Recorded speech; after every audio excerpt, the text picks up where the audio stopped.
विधानसभा चुनाव की सरगर्मी तेज हो गई। हमारे साथ बातचीत करने के लिए पशुपति पारस जी हैं, जिनका बात करें पक्ष या विपक्ष दोनों तरफ इनका चर्चा होता है। तो सबसे पहले तो आपको श्री न्यूज में स्वागत है सर। आपको भी धन्यवाद। इस बार आपसे हमारी मुलाकात हुई है और आपके न्यूज़ चैनल पर मुझको कुछ बोलने का मौका मिला है, इसलिए आप बधाई के पात्र। राष्ट्रीय लोक जनशक्ति पार्टी का इस बार जो विधानसभा चुनाव में क्या एजेंडा रहेगी? देखिए, हमारी पार्टी की नींव जो है, हमारी पार्टी का शुरुआत जो है शोषित, दलित, पिछड़ा, अक़लियत के हित की बात के लिए हम लोगों ने पार्टी बनाई। और इसके पहले आपको शायद जानकारी है कि नहीं है, 1983 में सबसे पहले जिसमें हमें देश में दलितों पर अत्याचार हुआ करता था, उसमें छुआछूत की भावना थी, तो दलित सेना का आविष्कार हमारे स्वर्गीय पासवान जी ने किया था 1983 में। और संयोग से आज मैं उस दलित सेना का राष्ट्रीय अध्यक्ष भी हूँ।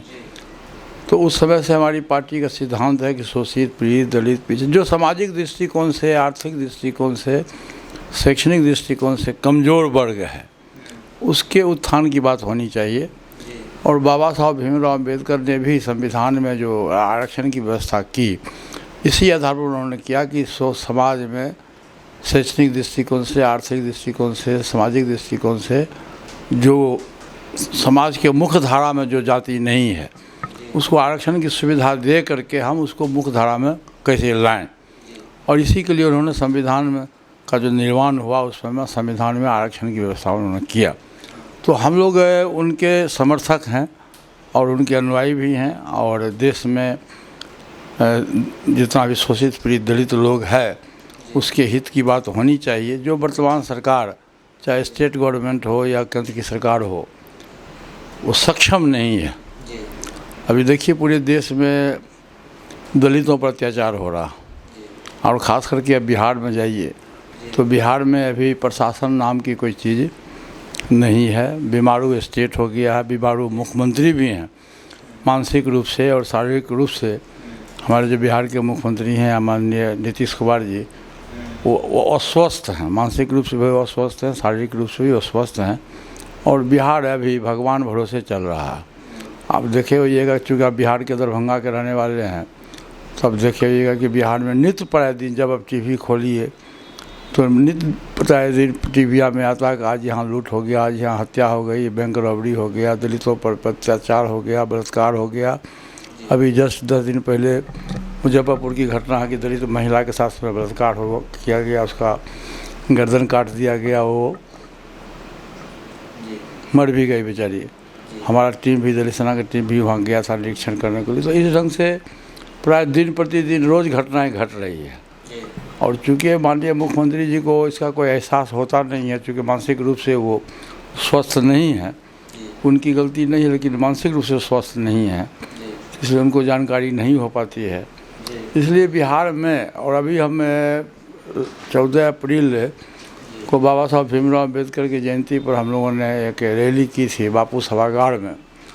और उसमें पूरे बिहार में लगभग 22 जिला का हम लोगों ने भ्रमण किया था, और 22 जिला में पार्टी का जिला सम्मेलन हम लोगों ने किया था। और वहाँ हम लोग सर्वे भी कराए, तो मास पब्लिक जितना भी है, 100 में 80% लोग बदलाव के मूड में, कि बिहार में सत्ता का परिवर्तन होना चाहिए। क्योंकि 20 वर्ष से एक व्यक्ति और एक पार्टी की सरकार है, और एक व्यक्ति और पार्टी की सरकार होने के कारण सरकार जो है निरंकुश हो गई है और अफसरशाही बढ़ गया है। इसलिए सत्ता का परिवर्तन आवश्यक है। और इसी हिसाब से हम लोगों ने बाबा साहब भीमराव अम्बेडकर की जयंती के अवसर पर हमने घोषणा किया कि एनडीए गठबंधन से जो मेरा रिश्ता था 2014 से लेके 14 अप्रैल 2025 तक, हम लोगों ने एनडीए गठबंधन से अपना नाता तोड़ लिया।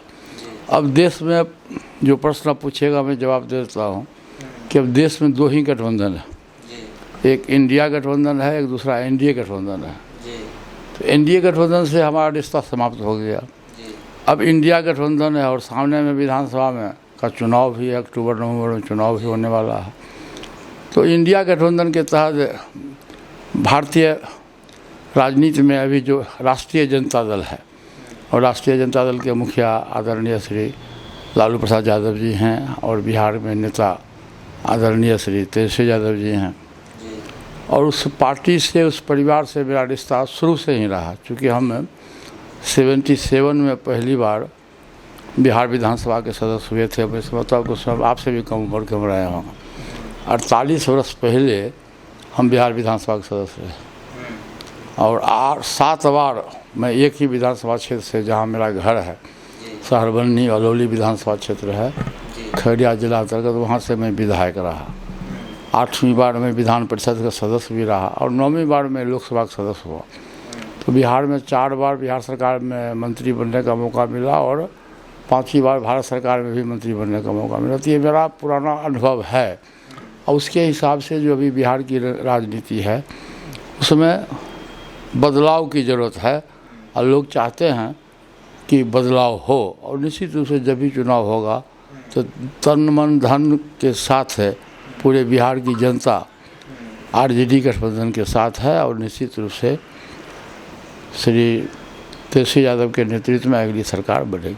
आप गए थे बिहार तो लालू प्रसाद यादव बीमार चल रहे हैं, उनसे आपकी मुलाकात भी हुई थी, तो विधानसभा चुनाव के लिए कुछ बात हुई? मैं बिहार में हमारी मुलाकात उनसे नहीं हुई थी। एम्स में, पटना दिल्ली के एम्स जो है ऑल इंडिया मेडिकल इंस्टीट्यूट में जब भर्ती थे वहाँ से लगभग 20-25 दिन पहले, तो यहाँ हमारी मुलाकात हुई थी। उसके पहले हमारी मुलाकात हुई थी जब हम 15 जनवरी को दही चूड़ा का भोज दिए थे, तो उसमें पूरे बिहार के सभी लोगों को मैंने नाम आमंत्रित किया था। तो उसमें बीमारी की हालत में भी आदरणीय, और उसमें काफ़ी उन्होंने मान सम्मान मेरा बढ़ाया और उसी दिन से तय हुआ कि हम आरजेडी गठबंधन की तरफ मुखातिब हैं और करीब करीब फाइनल है, हम आरजेडी गठबंधन में जाएंगे।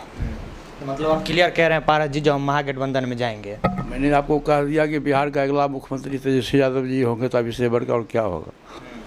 जब हम जाएंगे तब तो बोल रहे हैं।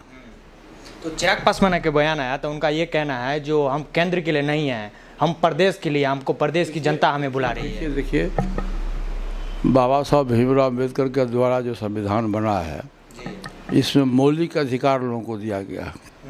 कोई भी व्यक्ति, देश का जो नागरिक है, अपने देश में ये जो नागरिकता का जो मतदाता सूची में जिसका नाम है, कोई भी व्यक्ति देश के किसी भी कोने में जाके बस सकता है, बिजनेस कर सकता है, खेती कर सकता है, राजनीति कर सकता है, उसका मौलिक अधिकार है। और एक वोट देने का ही अधिकार है, चाहे राजा हो या रंक हो, सबको एक ही वोट देने का अधिकार है। तो उसमें चिराग पासवान जी का मौलिक अधिकार है, चाहे वो लोकसभा के सदस्य बने या बिहार विधानसभा का चुनाव लड़े। तो जनता के हाथ में मैंडेट देना तो जनता का काम है। हम चुनाव लड़ेंगे, जनता हमको वोट देगी कि नहीं देगी, हमको पसंद करेगी कि नहीं करेगी, तो जनता के हाथ में है।